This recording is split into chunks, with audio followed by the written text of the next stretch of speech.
So last time we caught up, we were days out from Tales of Kenzera, Zal, and you were excited, a little bit terrified. It was the prospect of releasing your first game. What are the emotions looking like now? New project, new publishing label, a very real and raw topic we're talking about here. So how are you guys feeling? Yeah, now I'm like, whatever, man. Sure, let's do it again. Go on.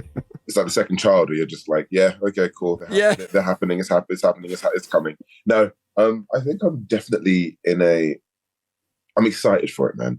And I think like there is something to be said about having released the first game in the climate in which we did.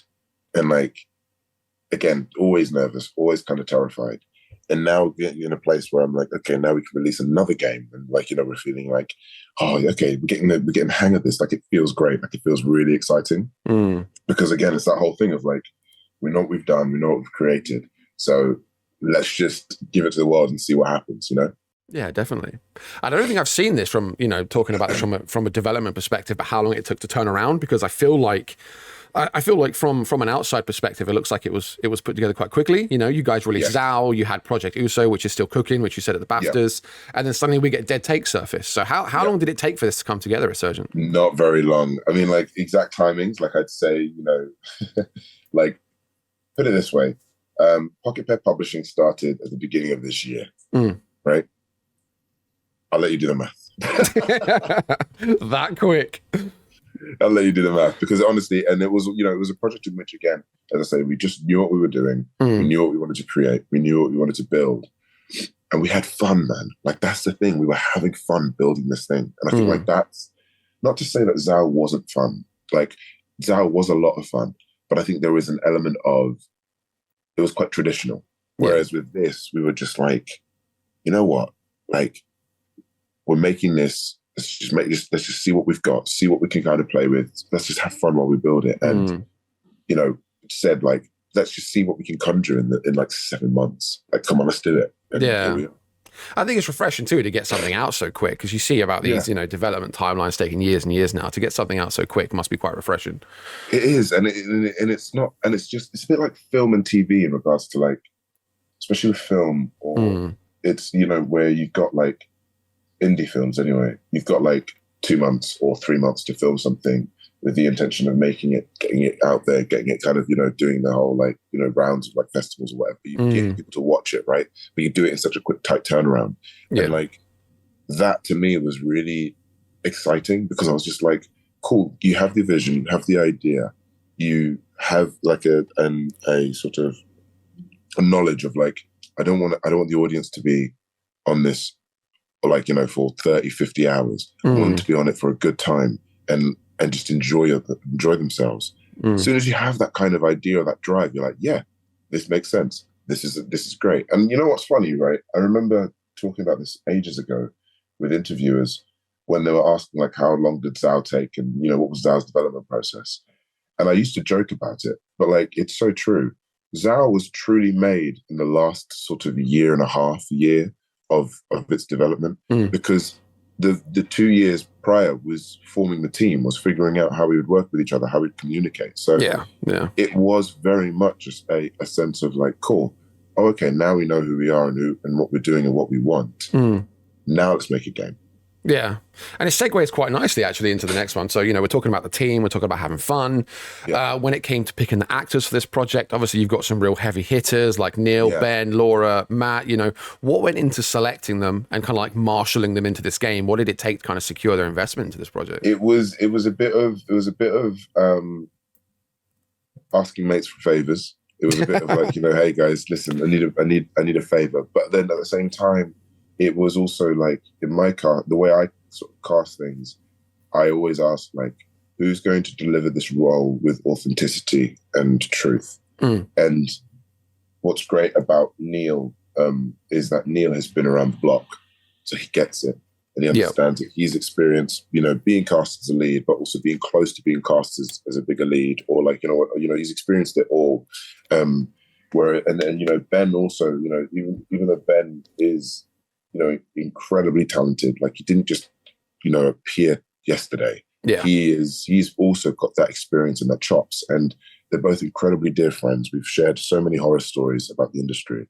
It was just like, this just makes sense. Mm. Jane Perry was, Jane again, an actress who has been around the block. She's been doing film, TV, she's been doing games. She understands like this industry and what it is and what it requires and what it demands. And even with someone like Alana Pierce, like Alana is an actress who, again, kind of new in it, wanting to get into it. Incredible actress, does the job, knows, incredibly excited for it, but at the same time also knows what it means for the creative process to create something, to build something. And that to me was what I needed. I needed to pull from that. And also, again, like there's something as well about Alana where she's an actress, but she hasn't had that much experience within the film and TV space, but she had enough for the role that she needed to play. Yeah, and I think like that. So it was really kind of, again, just having fun with mates, but also having fun from pulling from their backgrounds and their experiences. And I'll skip down a couple as well, because this actually goes quite nicely. So, talking about the experiences in the industry and where you guys have been. So the story from what we know has been built up to be like this brutally honest take, to quote you, you said it's about the highs of ambition, the rot underneath it, and the lies you tell yourselves to become the monsters, So to many that could scream of something like controversial, something shocking, maybe a little damaging. So what really for you guys drove the need to get this out there, and are you guys worried about some of the truths you might be uncovering? I think no. I think the only people who will be offended by this, or who will be kind of, taken back by this, are the people who've done the wrong shit. Oh, okay, clever. The people who've done bad, like they are the ones who are going to be like, "How dare you?" Because it is so like laser and surgical and precise in regards to the stories, in regards to like what we're doing. So yeah, I would say like, because the thing is, it's like the whole game is every bit of lore, every piece of like information that you find is very related to something that's happened in the industry. And we knew what we were doing. We were like, yeah, let's, I remember hearing this story. Let's tell it. I remember reading that about that. Let's tell it. And like, again, the mentality is like, yeah, if you are literally the sort of the criminal in regards to this, the bad person in regards to this, you will be offended by it because we're calling you out on it. So like that's exactly where we were playing with, That's it. So if anyone goes on social media saying like this game offends me, it's like, we've got you. We've pinned you down. You know what I mean? That's it, man. It's like, this is it. It's like, okay, right. Interesting. Okay, that's the one. That's what, like, why does it offend you? Yeah. We're calling out horrendousness. Why does it offend you? Do you know what I mean? So yeah, I see that. So in terms of, from a creative perspective, what kind of drove getting the game to where it is now? You talk about it being a 7-month window, talking about how it plays, how it feels, how it looks. We've got the split between live action and animation. How, drawing board wise, how did that all come together for you guys? I think, it came from, I think, a love or a need to seeing these actors who are so known for voicing characters live. Like, the thing is, it's like we're so used to seeing Neil as Astarion, or Ben as Clive, or like, all these voice actors, Jane, within Returnal. And I'm like, actually, these guys are actors, man. Like, they are proper actors. Like, so, wouldn't it be cool if there was a game that championed that, that kind of like, shared that as a whole and like kind of, really pushed that. And so that's how Dead Take was born. It was this idea of, what if we made a horror game about Hollywood, something that we all know, but a game, because it's, the game industry it's also a different beast.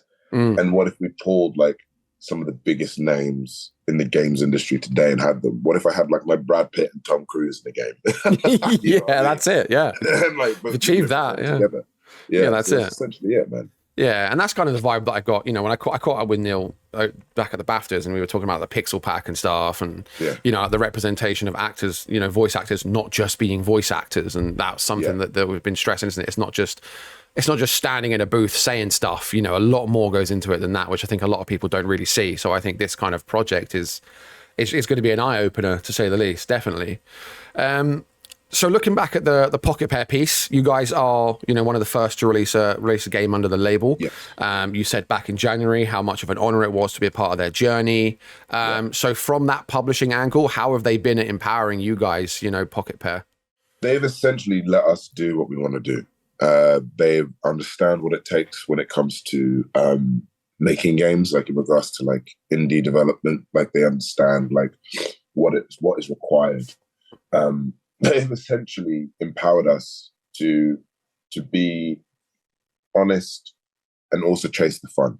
And I think like that's what's really been great about it. But also at the same time, they've given us incredible knowledge in regards to like, because what I've definitely learned is like the Japanese make games in a very different way as well. Like there is a different kind of almost like approach to game making, and having insight into that and having like the shared space of knowledge of that has been really, really insightful.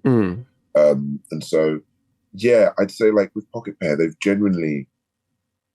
taught us a lot, but they've also allowed us to kind of trust ourselves and trust what we're doing and trust what we're building. And that's essentially how it's all ended today. Yeah. It's just been a really easy flowing relationship. Not to say like, again, like EA have been not, because EA had taught us something very different. EA taught us what it meant to ship a game. And I think like that's what's been really crucial about with EA, because there are so many people who make games who never ship a game. And whereas EA were like, no, we're going to tell you or teach you how to make a game and how to get it out the door. Which is again an incredible skill, especially on all consoles, So yeah, that's essentially what Pocket Pair did for us, man. Yeah, that's it. I don't know how much they would have weighed into this, but we're talking about the pricing point of this. I think I saw you put on social something about like $14.99 or whatever. So given our recent discussions about like keeping games accessible, like how important was it for you guys to get that pricing right? Oh, so important. And like this is the thing about as well with Pocket Pair, like when we mentioned custom regional pricing, they didn't even bat an eyelid. They were like, yep, sure, absolutely, let's do it. Whereas normally, like I think again, from my understanding, traditionally, when you set a price that is the US standard, that is the US standard across the board. So places like Poland and Brazil are affected by this because again, these are totally different spaces. So then when we told Pocket Pair, no, let's really do like regional pricing, they were like, yep, no, absolutely, let's do it as a whole. You know what I mean? So yeah, it's like, it's been really cool meeting developers who get it and who understand like the need to the thinking of the player. That's the thing. I think like that's, and something that I really respect and rate is like, yeah, you got to think about the audience. You got to think about the people because they're the ones who are playing your game. They're the ones who are going to be involved in this. And as I said, like we're in an industry right now where it just seems that the price of games are just going up, and it's like so unnecessary. Increasingly so, like, yeah. And it feels, and like I get it. People will say, "Oh, well, it's production. Oh, well, it's this." Well, I'm like, well, make smaller games. You know what I mean? Like that's it.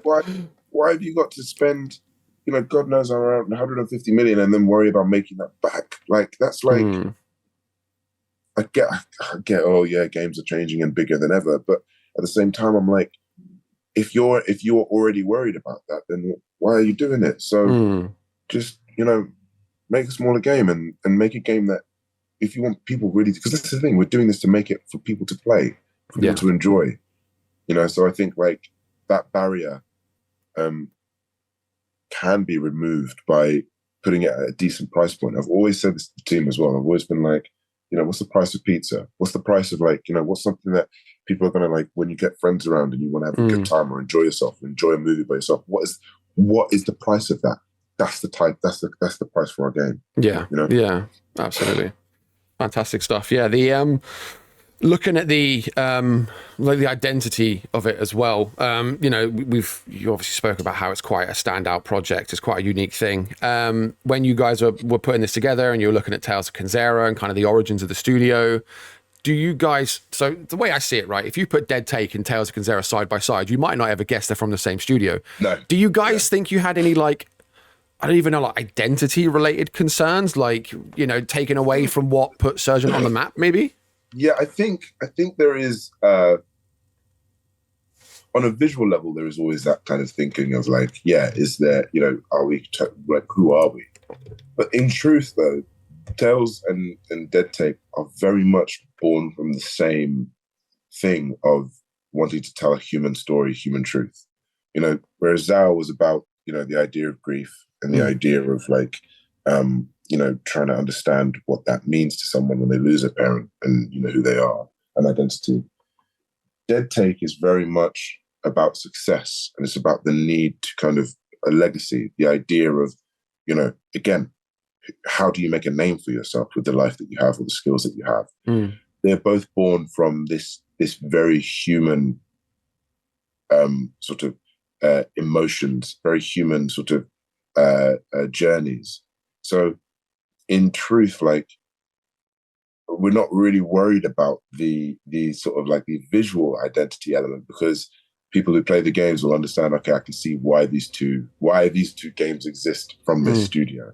And I think like that's the thing, and that's about our identity. You know, this is just our second game. We want to be known for making games that are very kind of human, very sort of very grounded in an element of like emotion. Be that whether it's, you know, to scare people, to move people, or for people to have a laugh. Like that's the thing. Like, we're just about humanity. And I think like that's what is our kind of our kind of glue. And especially like the sort of the fuel for a lot of the stuff that we create and conjure. Yeah. So it's a catharsis. As long as I come away having felt something, you think you've done your job, basically. That's it, man. And like, look, and I always say this, and I always think it like, game is an art, man. Game is like a form of expression. Like, it's like making a film. It's like TV. It's like theater. Like, it's an art form that is designed to do something to someone. Either it's to move them, make them think about like the world itself, or for them to just literally have a laugh. Like, the point is, like, that's comedy, that's drama. Like, it's like, do you know what I mean? It's an art form. It's there to kind of do something to you. So as long as we're doing something to you, then we're doing a good job. Yeah, that's it. So one more to kind of wrap. So, you know, we're days out from the release here as we record this. What's the next big thing for you guys? What comes after Dead Take? You know, we're just building, just kind of thinking like, what's the next, you know, thing that we want to do? What's the next stab? Like, I think with Dead Take, we're building sort of the foundations of games that we kind of enjoy making and creating and playing. So with something like Dead Take, it's like, you know, I think of the always in mind is like, well, what's Dead Take 2 then? And like, you know, we've always kind of got that plan and cooking and whatever. We've still got, you know, Zao and like, you know, Tales of Kazera, in the universe there. Like, you know, we're cooking there. But then we might also make something different. Like, I think that's the beauty in which we're in, where we're finding our power as indie developers to just create and build and do stuff that we like, we say is fun and what we enjoy and what we want to do. Yeah. So, and I quite like the idea of like releasing games. I quite enjoy it. So yeah. I'm like, yeah, let's release another. So like, we are very much in the space of figuring out what's our next venture, sure. But knowing like, as long as we have fun with it, that's all good.